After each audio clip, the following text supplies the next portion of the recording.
You are listening to Perplexity. Well known in Ohio folklore, there are humanoid frog-like creatures that stand at about 4 feet or 1.2 meters tall. According to local legend, they were first spotted around 70 years ago, in May 1955. Sightings by locals would lead to numerous police reports and would later inspire musicals, books, and more recently, even humorous horror found footage. In 2023, this creature even became the city's mascot. But was this all a hoax? Was it a case of mistaken identity? Is this an unidentified creature? Is it an alien-like entity? Has it come from another dimension? This is the story of the Loveland, Ohio Frogmen. Hello, everybody, and welcome back to another episode of Perplexity, a Mystery Podcast. As always, I am your host, Kaydra. If you're new to the show, hello and welcome. I tell tales every single week that have perplexed me. So if you love a good mystery that leaves you wanting more, don't worry, you're in the right place. And if you end up enjoying today's episode, I would absolutely love it if you continue to follow along. If you are a returning listener, hello, my friends. Welcome back. So happy you're here. I have a fun story for you guys today. This is a pretty well-known cryptid encounter. We're talking about the Loveland Frogmen. I really like to imagine them looking like the Frog Mage on Instagram, a page that I absolutely love. I will put a picture of it in the YouTube if you don't know what I'm talking about, but it's just such a fun little story. It's not super long, so later on in the episode, I'm also going to read several Ohio cryptid encounters just to make it all about Ohio today.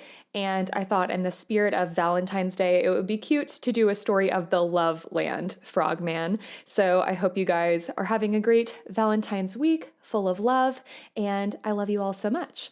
I just want to remind everybody of a couple of things really quickly, and then we will get into this episode. If you have not done so yet, please leave 5-star reviews on Apple Podcasts, Spotify, wherever you get your podcasts. Each time you do that, it boosts me up the charts, helps me get new listeners. That is the best way to support the show free of charge. And if you really want to support the show, if you have a little money to spend, you can unlock tons of bonus content and get early and ad-free episodes by going to patreon.com/Perplexity Mystery Podcast. On there, I just released another round of creepy stories from the internet, and later this month, I will have another episode of Texas Urban Legends. Last month, I did some documentary coverage, like 4 episodes, and in March, I will do another round of documentary coverage. It's lots of fun over there, and all of the tiers have a 7-day free trial, so if you're not sure if the Patreon is right for you, you could go check it out and try it, see. If you are watching on YouTube and you haven't done so yet, I would love it if you hit the subscribe button and the notification button to keep up with weekly episodes. If you haven't shared the show with a couple of friends, I would love if you did that. That's also a great way to support. All the sources for today's episode will be down in the show notes. Without further ado, let's get into today's episode about the Loveland Frogmen. Once a busy railroading town, Loveland, Ohio is now quaint and suburban. The town is located northeast of Cincinnati, and flowing through it is the Little Miami River, which we will talk about a lot more throughout this episode. According to local legend, these now famous frog-like creatures were first spotted by a businessman or traveling salesman in May of 1955. The man was driving down Hopewell Road late at night. Some legends claim the driver was leaving the Branch Hill neighborhood in Miami Township, Ohio at around 3:30 a.m. As the businessman turned onto the main road, he noticed 3 strange identical creatures in the distance. They were standing on their hind legs along the side of the road. They were upright at about 3 to 4 feet tall, and they had frog-like faces and heads with leathery skin and no hair. Their hands and feet were webbed, and other versions of the story say the businessman noticed the creatures lurking near a bridge. So the man is clearly very perplexed. He is watching these creatures for a couple of minutes, not really sure what he should do.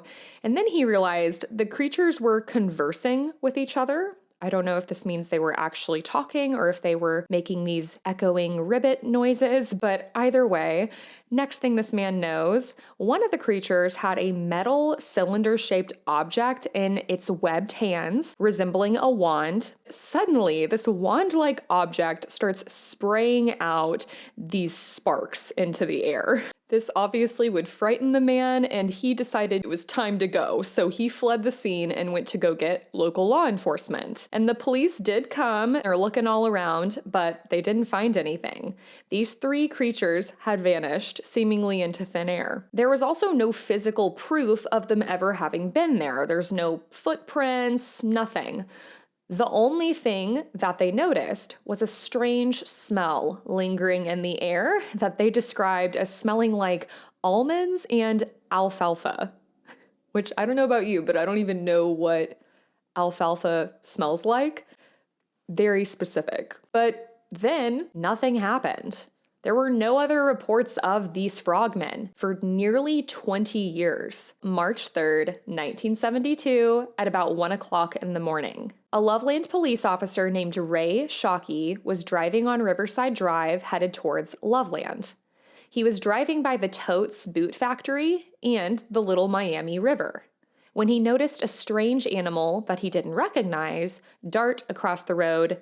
He nearly ran over this creature. It was so close to his car, so he slams on his brakes. He's just kind of looking around trying to figure out what's going on, but his vehicle's headlights illuminated this creature, so he was able to get a good look at it. The first thing that he noticed is this creature was quite large. It was 3 to 4 feet tall.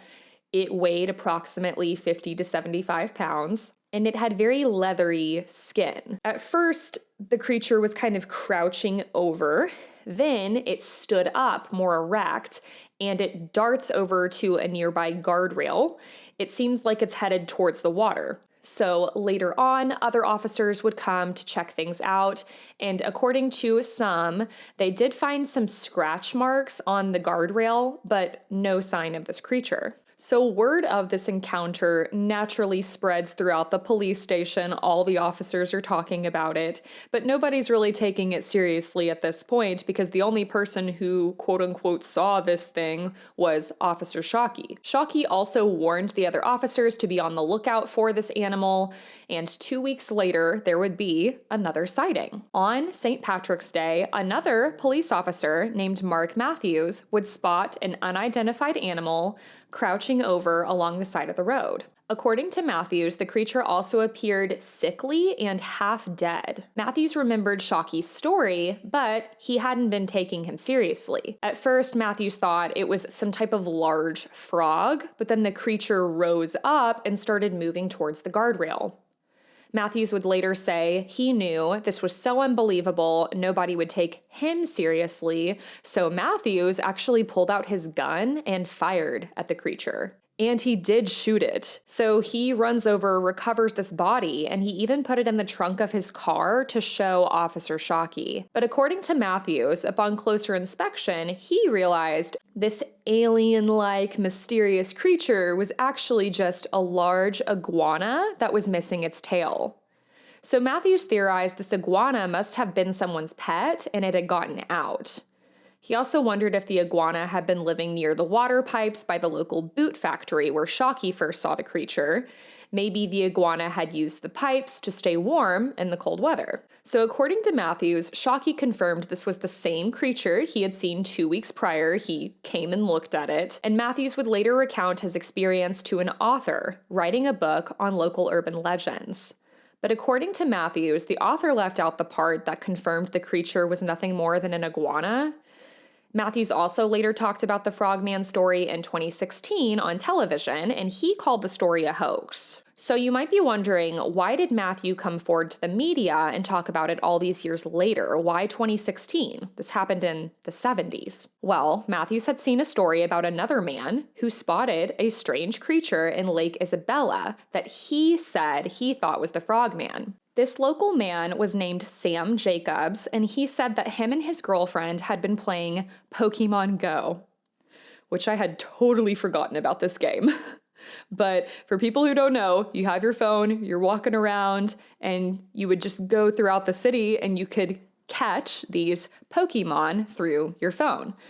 I never played it myself. This is my full understanding of it. But they're just hanging out, having a cute little date night. They were hanging out between Loveland Madeira Road and Lake Isabella near Congregation Beth Adam Synagogue. But suddenly, this innocent night of fun turned into a chilling tale of horror. Sam and his girlfriend saw a gigantic frog near the water. They did clarify this frog was definitely not in the Pokemon Go game. This was an actual giant frog. So Sam stops playing the game and he snapped some photos of the creature. He even took a short video. And there is one particular photo where if you Google the Loveland Frogman, this picture pops up everywhere. It is the photo Sam Jacobs took, and I will put it in the Instagram post and on the YouTube video, but it's quite blurry. It appears like it's some type of giant frog creature, but instead of eyes, it's like two really bright beams of light. And this is obviously terrifying. The creature then stood up on its hind legs, and it appeared to stand at about 4 feet tall. Sam and his girlfriend later returned home and talked with the girlfriend's parents about what they had just seen. The parents were longtime locals, and they would go on to tell Sam and his girlfriend about the local legend of the Frogmen. According to Sam, they were not familiar with this legend before this. Matthews would later tell the media what he and Officer Shockey had seen back in the 70s and how this was all just blown way out of proportion. It seems like this was to, bring more attention to the town. It's an urban legend. According to Matthews, what they had seen in the 70s was definitely a pet lizard. He also said it was less than 3 feet long, it ran across the road, and it was probably just blinded by Matthews' headlights. 2 years before Sam Jacob and his girlfriend had their alleged frogman encounter, in 2014, the legend of the Loveland Frogmen inspired a theatrical production titled Damn, It's the Loveland Frog. The show premiered in Cincinnati, Ohio, as part of the 2014 Cincinnati Fringe Festival. There is one other reported encounter from what I could find online that sometimes gets lumped in with the Loveland Frogmen, and it comes from 35-year-old Naomi Johnson. She was swimming with her 13-year-old son Darwin and 2 other friends. They were in the Ohio River in Evansville, Indiana. Now, Evansville is about 245 miles from Loveland. It's not exactly close, but the bodies of water are connected to each other. Naomi would later say she was drifting away from shore, just hanging out relaxing, when something grabbed her leg and pulled her aggressively under the water. She said she felt large claws and a furry palm gripping her knee. Naomi actually fought and kicked the creature until its grip loosened, and she was able to safely make it back to the shore where she could treat her leg. She saw these big scratches, bruises, and even a strange bluish-green stain that seemed to make the shape of a handprint. According to Naomi, the marks stayed on her leg for weeks after the attack, but as for any evidence of this handprint, I couldn't find anything. When Naomi Johnson heard of the infamous Kelly Hopkinsville encounter from 1955 in Kentucky, she felt her personal experience in the water could be related. For those who are not familiar with this famous alien encounter, the Kelly Hopkinsville incident involves a group of 5 adults and 7 children. On one night in their farmhouse, they claim they were attacked by small, aggressive, alien-like creatures. They had this big standoff. The group had to hold off the creatures for hours with guns. Naomi Johnson and her friend also recall that they saw what they believe was a flying saucer at the time that Naomi was attacked in the water. Other similar creatures have been reported around the world. Not too far from this area, in Kentucky folklore, there is actually a story of what has become known as the Milton lizard. This is a lizard-like creature that was first seen in July 1975. So that would just be a few years after the Loveland Frogmen sightings of the two police officers. This is a man named Clarence Cable who co-managed a body shop. One hot summer day, Clarence was walking through the junkyard when he noticed a large lizard-like creature with gaping eyes that he said resembled a frog. This creature is just staring at Clarence, and obviously he doesn't really know what to do. It had white stripes across its body and small spots all over its skin. This creature also didn't seem friendly. It hissed at Clarence several times. The next day, Clarence saw a similar creature again, but this one was even bigger. This time, the creature was about 15 feet long. And this creature was also hissing at Clarence.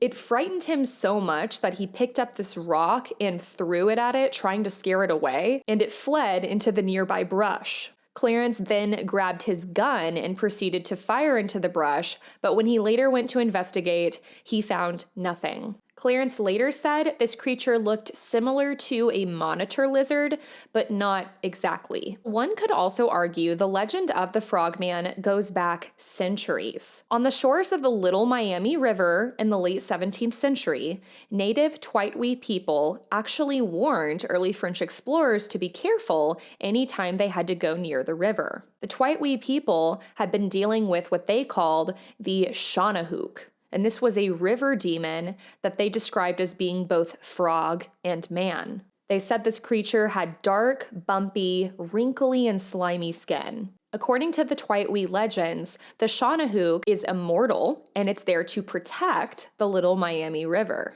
I also came across one other story on a Cincinnati subreddit from 2023 that may be related to the Loveland Frogmen.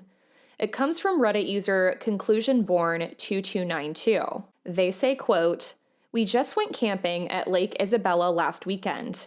I had never really heard anything about the Frogmen, but on Saturday night, while going through the woods to the Little Miami River, my son and nephews stopped in our tracks because out of the blue, we noticed 6 bright, perfect circle lights moving in front of us in the woods. The lights moved in ways that flashlights could not. Then the lights just disappeared. It was such an odd feeling that I took out my handgun. I am 35, and the rest of my group were young teens. We all saw the lights. When we got to where the lights were shining, I noticed it would have been impossible for any human to have been there and not taken off without us seeing them. We all kind of looked at each other for a minute and then took off back to camp. My mind has not stopped wondering what the hell it was. I feel like I need to go back there now. I started YouTubing Little Miami River right when I got back to see if anyone else has seen this. All I found was reports of the Frogmen. The hair on my neck is standing straight up, looking at these pictures that I have seen of the Frogman and his bright eyes shining. This has to be the lights that I saw. It's a dead match. One of the stories also mentioned there were 3 frogmen on the road, reported a long time ago. Well, 3 of them could equal 6 bright lights, similar to what I saw. Last week, during the holiday weekend, it rained all day as well. Before we reached the woods, my son looked down and caught a baby frog so easily. He let him go into the water, and all of this is freaking me out. I honestly cannot think of anything else that could have made the lights or eyes that we saw." End quote. And I just wanted to include this. More recently, in 2023, a movie titled Frogman actually premiered at a film festival. This is a found horror footage inspired by this local legend, and the trailer I was able to find on YouTube. It is chef's kiss, incredible. I have linked it in the show notes if you guys want to watch it. It's basically about this guy who claims he encountered the Frogman in the woods and no one believes him. So now he is like determined to catch it and prove that it exists with his little camcorder. It's hysterical, and I love a good bad movie. So before we end this part of the episode that talks about the Loveland Frogmen, let's just briefly discuss a couple of theories as to what this creature could be. So one of the most common discussions is that this is nothing more than an iguana, a mistaken animal. These sightings obviously happened throughout several decades. The first big sighting, according to local legend, was in 1955, and then there's several more in the 70s. Then there's a couple more in the 2000s. So it would make sense that these are different animals that maybe just escaped and are walking around, things that people are not used to seeing. It could be a monitor lizard, an iguana, something like that. One of the other really big arguments is that the original sighting in the 50s and then in the 70s were nothing more than a hoax. The author that wrote this whole urban legend about the Loveland Frogmen has just inspired people to talk about it and claim that they see it. Also, in the 1950s, amphibious fish monsters were often depicted on the big screen. There was this really popular movie, Creature from the Black Lagoon, that premiered in 1954, and that may have inspired people, consciously or not, to think or pretend that they saw a frog or lizard-like person. This could also be some unknown creature that scientists have yet to identify. There's always that argument that scientists are discovering new creatures, new species all the time, so who knows? Then there are, of course, the fun paranormal theories. These could be alien-like creatures, similar to Naomi Johnson's horrifying encounter and how she equivocated it to the Kelly Hopkinsville encounter, which is believed to be aliens. These could be frog-like alien creatures. They could be coming from another dimension, and that's why they're so elusive and they're spotted at such random times. Who knows? But I just love this story of the Loveland Frogmen. I think it's so silly and fun. I love the idea of them having little wands and their sparks just flying everywhere and just being little goofy guys. So let me know what your theories are about the Loveland Frogmen down below if you're watching on YouTube, or you can comment on Spotify. I would love to hear what you guys think.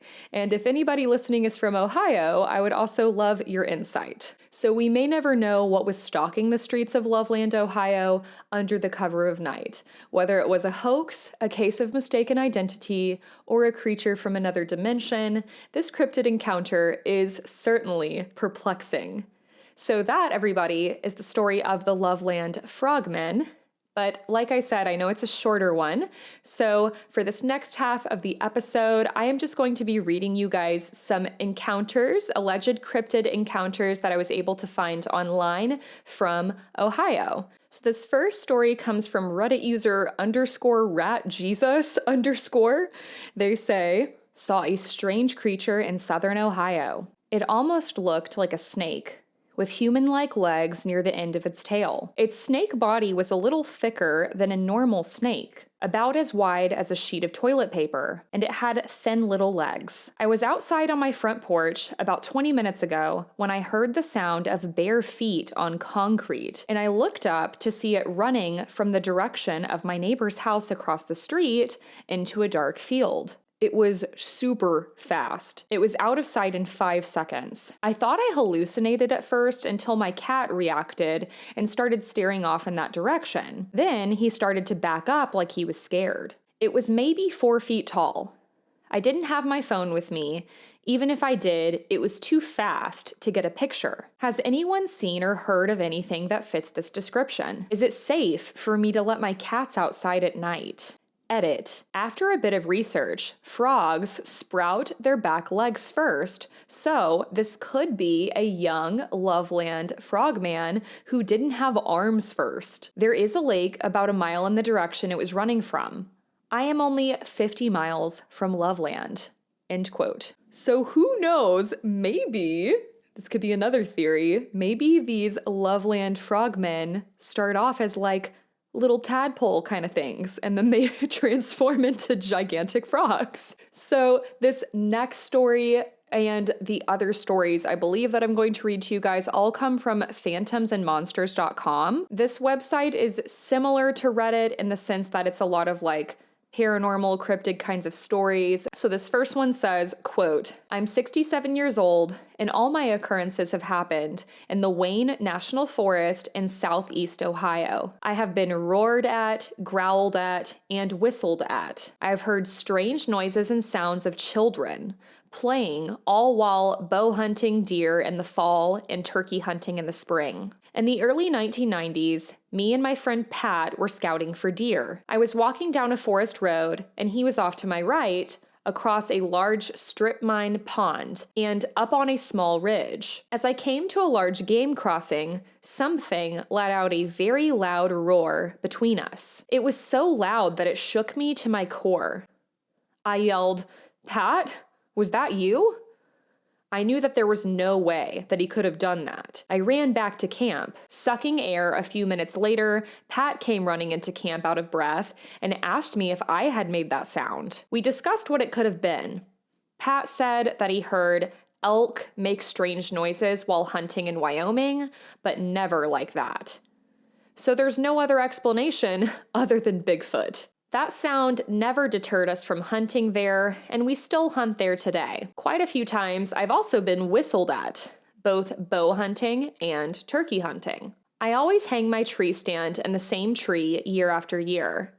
I have heard very strange noises, like people talking really fast and children playing. One minute they're there, I turn my head, look back, and they're gone. This has happened quite a few times. I've been growled at so many times that I have earned the nickname of Growler. I've never really gotten concerned about it until once when I was deer hunting with my crossbow. I was sitting against a tree in a small thicket watching over a large group of white oaks. Something began growling at me. At first it was a low growl. It eventually turned into a loud, guttural growl. That's the only time I've ever been concerned enough to head back to camp with plenty of daylight left. About 5 years ago, I was turkey hunting and decided to go back to camp for a hot cup of coffee. Walking down an old gas line road, I came around a bend, and about 50 yards ahead of me was what I thought was another hunter. He was about 5 feet tall and dressed in gray. As we looked at each other, he bent over, threw his arms back, and leaped across the road into the brush. This road was 10 to 12 feet wide, and the figure was not heavily muscled like so many people describe. So it took me a few minutes of arguing with myself to finally decide that it was a juvenile Bigfoot, Grassman, or Sasquatch. I still get wire-haired every time I think about it. While turkey hunting in the spring of 2021, the birds had all flown down, and I was thinking about which gobbler to go after. Behind me, I heard a very loud baritone voice say, "Hey." Yeah, it scared the crap out of me. I had time to dust myself off before coming down. I thought it must have been another hunter letting me know that he was there, but it was so loud. I looked around me, and there was nobody there. Here is a story that my 91-year-old mother has told for years. When she was a young girl back in the 1940s in southern Ohio, she and some friends went to steal apples from a neighbor's apple tree that was up a large hill behind the neighbor's home. When they got to the tree, a black figure jumped out of the tree and ran away on 2 legs. They all ran back to the house and told the adults what they had seen. They were told it was probably a black bear. The term Bigfoot was not known at that time. One day at my mom's house, I turned the TV on to a Bigfoot program, and my mother said that is exactly what we saw, end quote. I would also like to present the possibility that this gray, scrawny creature that bent and jumped away was an alien. Sounds to me like a classic alien gray sighting. This next story is also from Phantoms and Monsters, and they say, quote, "In the fall of 1995 in Barberton, Ohio, just outside of Akron, my best friend and a guy friend were driving by a very old cemetery near my home, Kaiser Cemetery, on Swigert Road. They described seeing a large creature with red eyes that flew/chased their car and kept up no matter how fast he drove or what turns he made. One second, she saw it in the side view mirror. The next second, he saw it in front. They said it bolted from front to behind effortlessly and only disappeared when they turned onto a main road with heavy traffic. None of us, just kids at the time, had ever heard of the Mothman. I wasn't quite sure I believed it until she made me tack up blankets over my bedroom window. You could see the graveyard in the distance from my house. I pushed my dresser in front of it. She also insisted on sleeping with me in my bed and literally wouldn't even let me go to the bathroom without her because she was so terrified of what had happened. Neither of them has spoken much about it in the years since that night and since our friends unfortunately made fun of them. But I believe them both. You just can't fake that kind of terror. Interesting side note, I am of mixed blood, part of which is Shawnee from near the Point Pleasant area. I know of no other sightings in that area or any incidents involving that cemetery beyond accidentally crashing my bicycle there. Just thought you would enjoy this little piece of personal history, signed B. End quote. So I have one more story for you guys before we close out today's episode, and this also comes from Phantoms and Monsters. Quote, "Hi. This event occurred in northwestern Ohio in the summer of 2018. I was camping with my brother along Lake Erie near the Pickerel Creek Wildlife Area just west of our home in Sandusky, Ohio. So, that first night, we went to sleep early. I woke up at around 2:30 a.m. because I had to take a leak. My brother was fast asleep. The moon was almost full that night, so it gave off plenty of light for me to see everything outside the tent. There weren't many bushes in the area around our campsite, so I didn't have to worry or be afraid of something hiding and waiting to sneak up on me. I was walking away from our camp when I saw something that scared the crap out of me, not far from me. There were two dog-like creatures just standing there staring at me. When I say standing, I mean on two legs. I completely freaked out, and I started running back to the tent. I heard what sounded like they were chasing after me, and they were making the strangest noises. Not so much like a dog or a wolf, but more like a human. It was the scariest sound I have ever heard. I was too afraid to turn around. I thought that at any second they would pounce on me and attack, but that never happened. When I did make it back to the tent, I dove into it. I scared the crap out of my brother, who asked what was going on. I told him what had just happened to me, and he gave me a strange look before laughing and just telling me to shut up. I told him if he didn't believe me, to go out there for himself and see. He laughed and said, "Sure thing, I have to go anyway." So I sat there and watched him stand up and head out of the tent. I knew that this was serious, and I couldn't let him go out there by himself. So I followed him out of the tent and into the darkness. His eyes took a few seconds to adjust, but I could see him standing about 20 yards away, staring off at the trees. I walked over next to him and looked in that direction too. We were staring into pitch black woods, but then as my eyes adjusted, I could still see something in the shadows. It was part dog and part man. It didn't move or growl. It just stood there upright, staring at us. The dog part, the upper half, looked like a German shepherd, but with yellow eyes and a dog-like head. The human part started about mid-torso downward. It was standing there on two legs like a man. The upper part was hairy like a dog, but the bottom half was hairless like a human man. I whispered to my brother and asked what he thought it was. He said nothing. He was literally paralyzed with fear and shock. I grabbed him and pulled him back to the tent. As we ran back, the creature let out a horrific howl. The sound of that thing echoed through the trees. It was like nothing I have ever heard before. We dove into the tent and piled our backpacks and gear in front of the entrance, as if this would offer us protection. We were both absolutely terrified.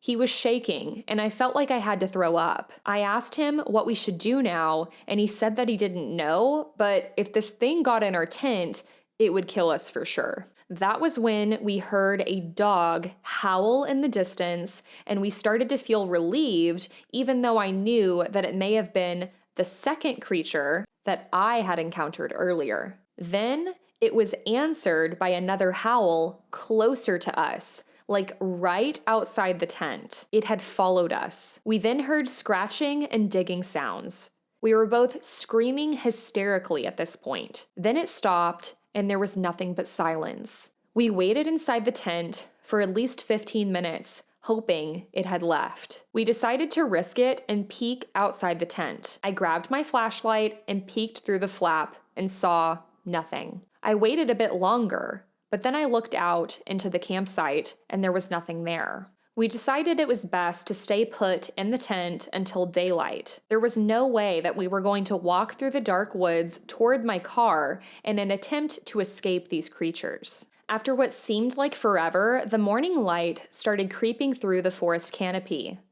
We both slowly exited the tent and looked around. There were large canine and human-like prints all around the campsite, especially in a circle around the tent. We quickly gathered all of our gear and started to hike quickly toward the car, which was parked in a lot about a half-mile away. When we reached the car, the first thing I noticed was a terrible stench. I didn't know what it was, but the odor was very strong. It was so strong that we smelled it after we got in the car and drove off. My brother believes that the creatures may have found the car and marked it as theirs. I'm not sure if that's true, but the stench did linger in the car for days. When I got home, after dropping my brother off at his apartment, I started looking online in an attempt to find answers. I read several accounts about the Dogman sightings throughout Ohio, but none were from the area where we had been. That was 5 years ago. My brother and I still enjoy the outdoors, but we have not returned to the area of our encounter. We're both more aware of our surroundings when hiking and camping, but we just don't talk about the encounter with each other. Signed, LP. So those are some fascinating alleged cryptid encounters from Ohio. I hope you guys enjoyed this episode of the Loveland Frogmen and some other Ohio cryptids. If you did, be sure to let me know. If you're watching on YouTube, I would love it so much if you dropped a comment down below, give this video a like, and subscribe if you haven't done so yet. If you're listening on a podcast platform, you can leave a 5-star review wherever you listen. Each time you do that, it boosts me up the charts. It's a really, really good way to support the show. If you are listening on Spotify, you can drop a comment on this episode letting me know your thoughts. If you would like to support the show for as little as $1 a month, if you want early ad-free episodes, if you want to unlock exclusive bonus content and join a community, the Perplexed Society, go check out patreon.com/Perplexity Mystery Podcast. And if you're not sure if it's right for you, but you're curious, go check out the 7-day free trial. You all are amazing. I hope you have a great week and stay safe. Happy Valentine's week, and I will talk to you next week. Bye.